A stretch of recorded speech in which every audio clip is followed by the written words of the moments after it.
Hello friends, स्वागत है आपका हमारे चैनल सफलता का अड्डा पर। और आज है 7 अप्रैल 2021। आइए देखते हैं करंट अफेयर्स का हमारा पहला क्वेश्चन क्या है। तो आज का हमारा पहला क्वेश्चन है, सिंधु दुर्ग क्षेत्र को जैव विविधता विरासत स्थल घोषित किया गया है, यह किस राज्य में स्थित है। तो क्या सिंधु दुर्ग क्षेत्र यह स्थित है महाराष्ट्र राज्य में। इसे क्या किया गया है, जैव विविधता विरासत स्थल घोषित किया गया है। तो महाराष्ट्र के अंदर स्थित है। महाराष्ट्र की अगर आपसे बात करें, महाराष्ट्र की राजधानी क्या है, मुंबई। और महाराष्ट्र के मुख्यमंत्री हैं कौन, उद्धव ठाकरे। और इसके अलावा अगर हम बात करें महाराष्ट्र राज्य के अंदर सरकार किसकी है, तो यहाँ पर शिवसेना की गठबंधन के साथ सरकार है। किसकी, शिवसेना की गठबंधन के साथ सरकार है। और ये शिवसेना से ही है कौन, उद्धव ठाकरे। राज्यपाल की बात करने यानी गवर्नर ऑफ महाराष्ट्र, तो वो हैं भगत सिंह कोश्यारी। कौन, भगत सिंह कोश्यारी। यहाँ पर परीक्षा के अंदर हमें दो विकल्प और मिले हैं, मध्य प्रदेश और पश्चिम बंगाल। इनके बारे में भी थोड़ा सा जानते हैं। मध्य प्रदेश की बात करें तो मध्य प्रदेश की राजधानी यानी कैपिटल है भोपाल। और यहाँ के मुख्यमंत्री हैं कौन, शिवराज सिंह चौहान। इस राज्य के अंदर सरकार है बीजेपी यानी कि भारतीय जनता पार्टी की। और यहाँ पर जो राज्यपाल है यानी कि गवर्नर है एमपी की, वो है कौन, आनंदीबेन पटेल। कौन, आनंदीबेन पटेल। अब बात करते हैं पश्चिम बंगाल की यानी कि वेस्ट बंगाल की। पश्चिम बंगाल हाल ही में चर्चाओं के अंदर है क्योंकि यहाँ पर चुनाव चल रहे हैं। पश्चिम बंगाल की जो राजधानी है वो क्या है, कोलकाता, यहाँ की कैपिटल है। और ममता बनर्जी क्या है, यहाँ की सीएम है यानी कि चीफ मिनिस्टर है वर्तमान में। कौन, ममता बनर्जी।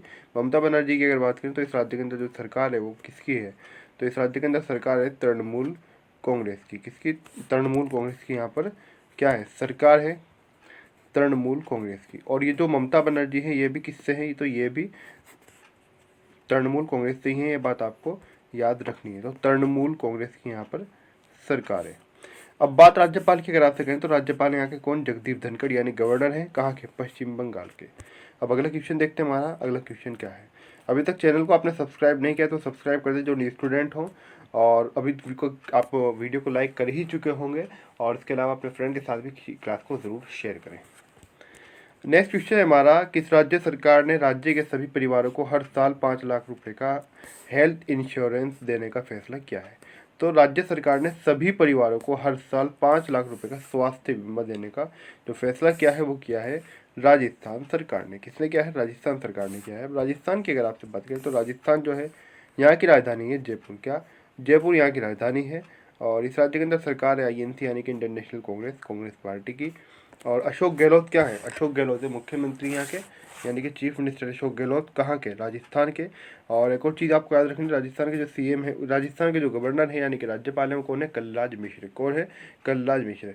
राजस्थान किसके साथ सीमा बनाता है, राजस्थान पाकिस्तान के साथ अपनी सीमा साझा करता है। जिस प्रकार से उत्तर प्रदेश बिहार की सीमा किस देश से मिलती है, नेपाल से, उसी प्रकार से पंजाब राजस्थान इन देशों की, इन राज्यों की सीमा किसके साथ मिलती है, पाकिस्तान के साथ में। एक और विकल्प यहाँ पर हमारा है बिहार और ओडिशा, इसके बारे में थोड़ा सा जानते हैं। बिहार राज्य की बात करें तो बिहार की कैपिटल है पटना, मुख्यमंत्री है बिहार के नीतीश कुमार। बिहार के जो राज्यपाल हैं वो कौन है, फागू चौहान। कौन है, फागू चौहान बिहार के क्या है, राज्यपाल। अब ओडिशा की बात करें तो ओडिशा की राजधानी क्या है, भुवनेश्वर। और ओडिशा के जो मुख्यमंत्री हैं कौन है, नवीन पटनायक। और ओडिशा के जो राज्यपाल हैं वो कौन है, गणेशी लाल। तो ओडिशा के गवर्नर गणेशी लाल, ओडिशा के जो सीएम है वो कौन, नवीन पटनायक। और ओडिशा की राजधानी भुवनेश्वर।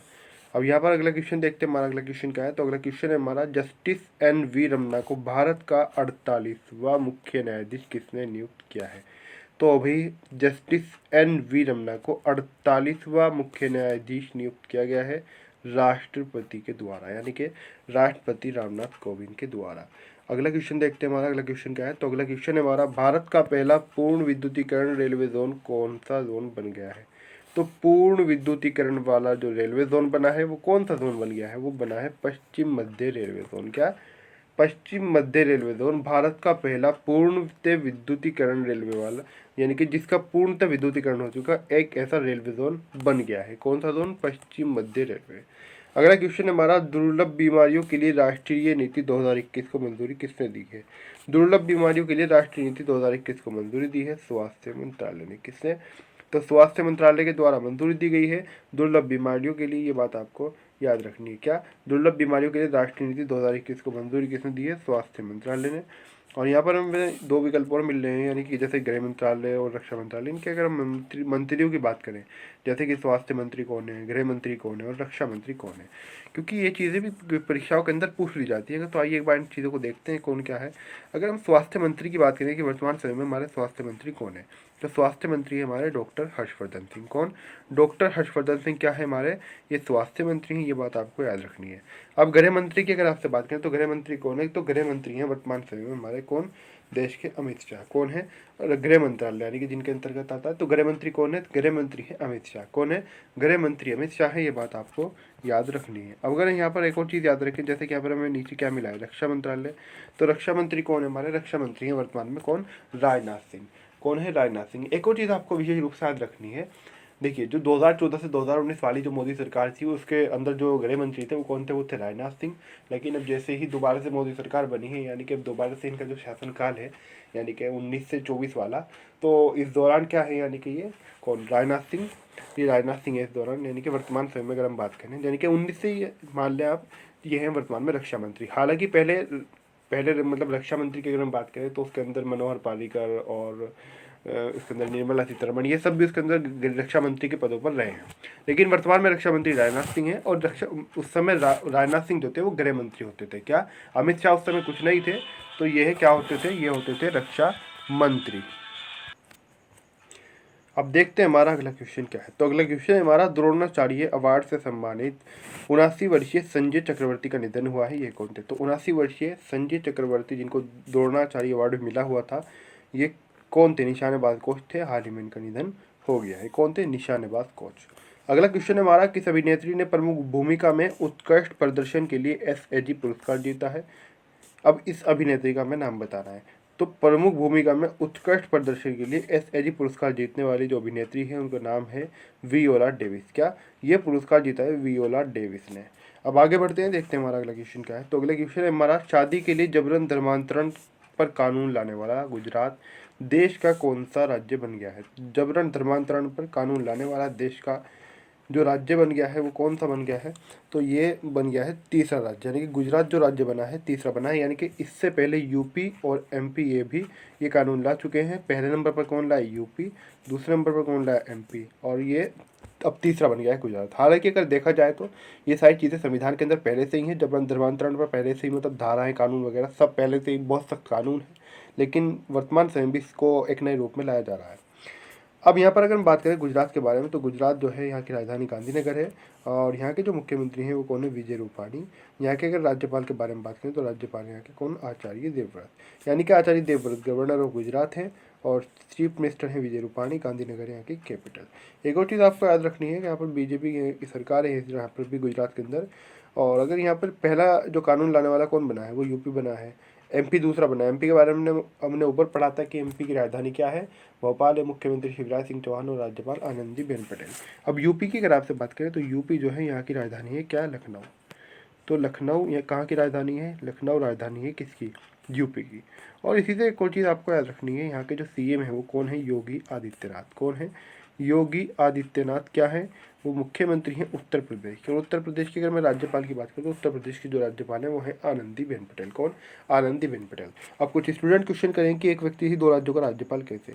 इस समस्या को प्रतिदिन यहाँ पर करंट अफेयर्स के अंदर डिस्कस करना मतलब डेली अब कितनी बार आपको बताएं, क्योंकि नए स्टूडेंट जो है, ठीक है, जिसकी जो समस्या है तो उसी को आपका समाधान करने के लिए कि एक व्यक्ति दो राज्यों का राज्यपाल कैसे, चाहे हम बात कर ले गोवा महाराष्ट्र की, जहाँ पर भगत सिंह कोश्यारी राज्यपाल हैं, गोवा के भी और महाराष्ट्र के भी। और अभी हाल ही में देखा जाए तो अभी कुछ महीनों पहले जो तमिलासाई सौंदरराजन जो तेलंगाना के राज्यपाल है, उनको साथ के साथ पुदुचेरी की भी उपराज्यपाल बनाया गया है। तो ये तो सारी प्रक्रिया है किस प्रकार हुई। तो ये इसके लिए आपको इस समाधान के लिए एक विशेष क्लास ली गई है कि एक व्यक्ति दो राज्यों का राज्यपाल कैसे। वो एक सिंगल क्लास है, उसको जाकर आप देख लें। आप सभी के लिए अति आवश्यक है, आप किसी भी लेवल की तैयारी कर रहे हो, कोई भी किसी भी एग्जाम की तैयारी कर रहे हो, क्योंकि क्लास भी आपको मिल जाएगी प्ले लिस्ट के अंदर, वो क्लास मौजूद है। अब यहाँ के जो गवर्नर की बात बताई मैंने आपसे, तो योगी आदित्यनाथ कौन है? ये तो CM हो गए यूपी के। गवर्नर है आनंदीबेन पटेल। और उत्तर प्रदेश की अगर हम बात करें राजकीय पुष्प, राजकीय वृक्ष इनके बारे में, तो राजकीय वृक्ष यहाँ का अशोक, अशोक राजकीय वृक्ष यहाँ का। राजकीय पुष्प यहाँ का पलाश है। और राजकीय पक्षी है सारस यानी कि करोंच, यानी कि सारस का नाम एक होता है करोंच भी, तो सारस अथवा करोंच। तो सारस करोंच क्या है? राजकीय पक्षी है।